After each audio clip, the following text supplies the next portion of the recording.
यहाँ लिखा है कि solve the equation using cross multiplication method.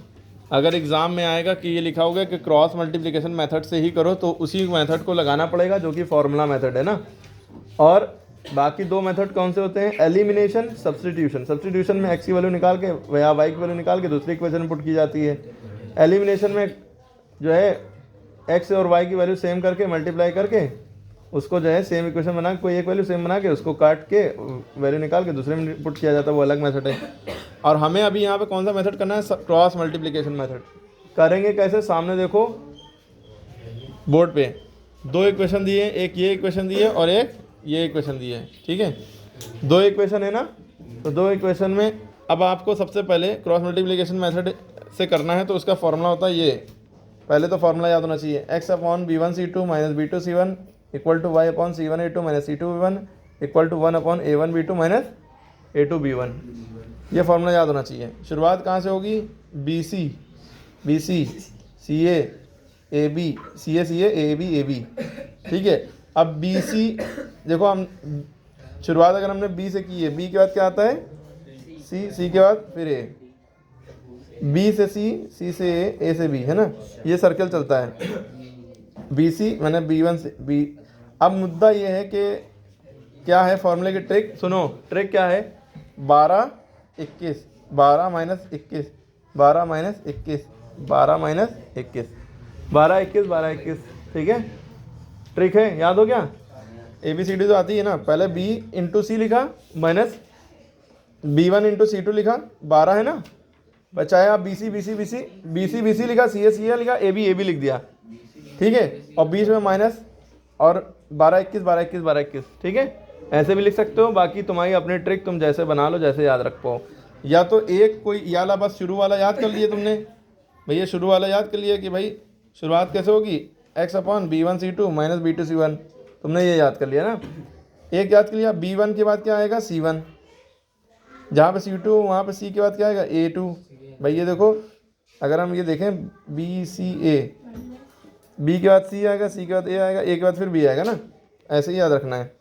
तो माइनस लगाए याला, B2 के बाद क्या आएगा? C2, फिर C1 के बाद A1, है ना। इस तरह से बाकी 12 21 वाली ट्रिक सही है। अब जब आपको ये फॉर्मूला याद हो गया, फॉर्मूला जब याद हो जाएगा, उसके बाद देखिए B1 C2 B2 C1 इन सब की वैल्यू भी तो पता होना चाहिए। अब ये वैल्यू निकलेंगी कहाँ से? ये जो दो इक्वेशन दी है यहाँ से निकलेंगी। ये जो दो इक्वेशन दी है यहाँ से वैल्यू निकलेंगी। पहली इक्वेशन थी जो x के साथ जो है वो A1 है, A1 की वैल्यू क्या होगी? 2, है ना। दूसरी इक्वेशन क्या है? B1 में जो y के साथ जो वैल्यू है वो B1 की वैल्यू है। y के साथ क्या है? कुछ नहीं है, तो y के साथ 1 है। y के साथ कुछ नहीं है, तो y के साथ क्या छिपा है?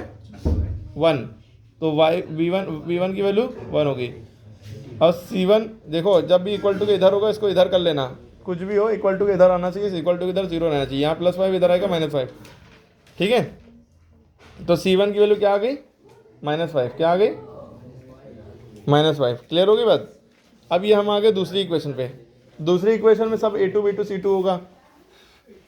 अब इसमें देखो A2 क्या है? x के साथ जो लगा होता है वो A ही होता है ना, चाहे 3x इधर लिखाओ y इधर लिखाओ, लेकिन x वाला जो है वो A2 है, A है मतलब। तो x के साथ जो है यहाँ पे 3 है, x का कोएफिशिएंट 3 है, तो A2 की वैल्यू 3 हो गई। y का कोएफिशिएंट क्या है? यहाँ पे y के साथ क्या लगा है? 2, तो y की वैल्यू 2 हो गई। और c की वैल्यू क्या दी है? 8। ये 8 -8 इधर था ना, इसको इधर करेंगे तो -8 हो जाएगा। हमेशा इधर ही कर लिएगा इक्वल टू के एक तरफ। तो c की वैल्यू क्या होगी? C2 की -8। अब हमें देखो सबकी वैल्यू बदल गई, A1 B1 C1 A2 B2 C2। अब हम पहले चेक कर लें ये इक्वेशन, पेयर ऑफ इक्वेशन है, ये कौन सा है? सॉल्यूशन इसका कैसा है? यूनिक है कि इनफाइनाइटली मैनी सॉल्यूशन है कि क्या है? उसके लिए हमने A1/A2 रखा है, B1/B2। A1 की वैल्यू क्या है? 2, सॉरी A1 की वैल्यू 2 है, A2 की वैल्यू 3 है ना। और B1 की वैल्यू क्या है? 1 है, B2 की वैल्यू 2 है। तो हम देख रहे हैं कि ये दोनों इक्वल हैं क्या? नहीं है, नहीं कट पिटेंगे। तो ये not equal to A1/A2 not equal to B1/B2। तो ये कौन सा सॉल्यूशन है? Unique solution. इतना अपनी तरफ से कर दिएगा, करना चाहें सॉल्यूशन बता दिए कोई सा है कि कौन सा है दोनों के बीच में कि नहीं है, बस ये बता देना है, ठीक है। अब जब हमने इतना कर लिया, हमें A B A1 B1 C1 A2 B2 C2 की वैल्यू पता लगी। अब हम यहाँ पे पुटअप कर देंगे सबकी वैल्यू। कहाँ पे? ये वाले फार्मूला में, ठीक है। कौन से फार्मूले में? ये वाले फार्मूले में। अब x का तो कोई मतलब नहीं, x लिखा है तो x लिखा है, तो B1 की वैल्यू क्या है? B1 की वैल्यू ये देखो 1 है, B1 की वैल्यू 1, तो हमने ऊपर लिखा x, B1 की वैल्यू 1, ठीक है। C2 की वैल्यू क्या है? -8। अब यह -8 जो है आप ब्रैकेट में लिखो, ज़्यादा सही रहेगा। नहीं लिखेंगे तो भी कोई दिक्कत नहीं, माइनस में ब्रैकेट में। और ये माइनस लगाए, ये माइनस लगाया। B2 की वैल्यू क्या है? B2 की वैल्यू क्या है?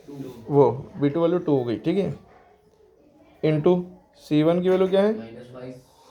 C1 की वैल्यू ये 5 है, +5 है, हाँ -5 है, ठीक है, ठीक है। इक्वल टू, फिर ये y होता रहा।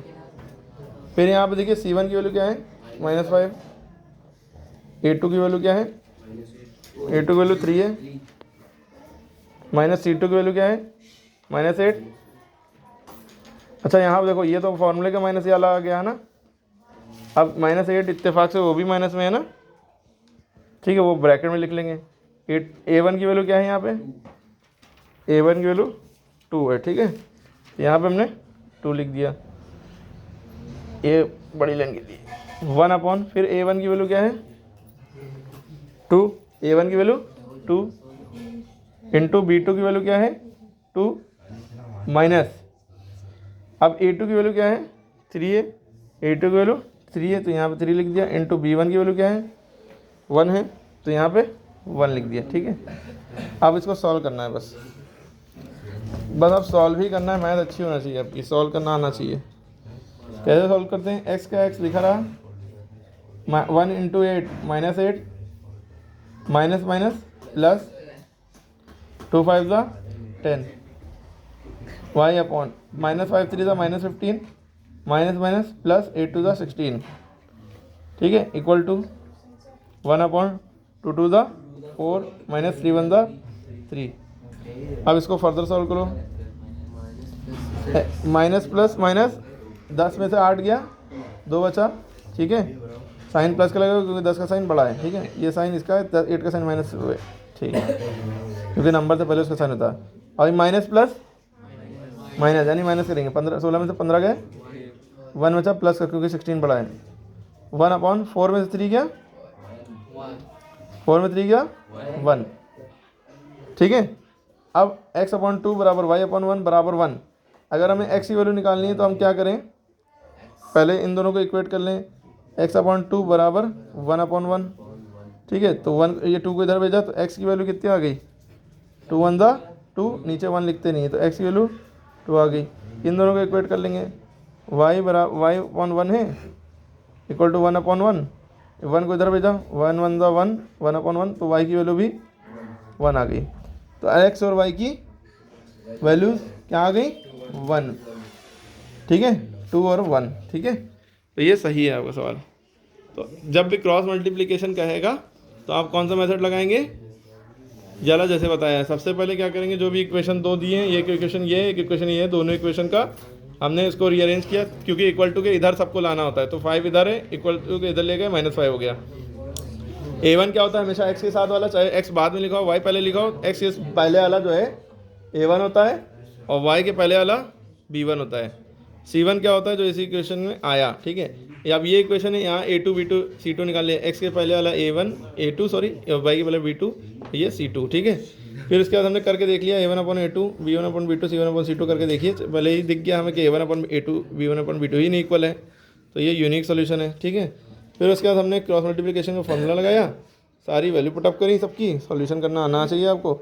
लास्ट में कैसे वैल्यू निकालते हैं कि जो C वाला नंबर होता है उसमें वेरिएबल नहीं होता है, ठीक है, उसकी हेल्प एक इन दोनों को इक्वेट कर लेंगे, x को c से y को c से, दोनों को अलग अलग इक्वेट करेंगे, x और y की वैल्यू निकल आएंगी, ठीक है। तो नोट कर लिए, समझ में आ गया सबके। अब अगर कहिए तो इसी को एलिमिनेशन और सब्स्टिट्यूशन मेथड से भी बता दें, ये रहने दे, अरे आए ऐसे ही कर देना।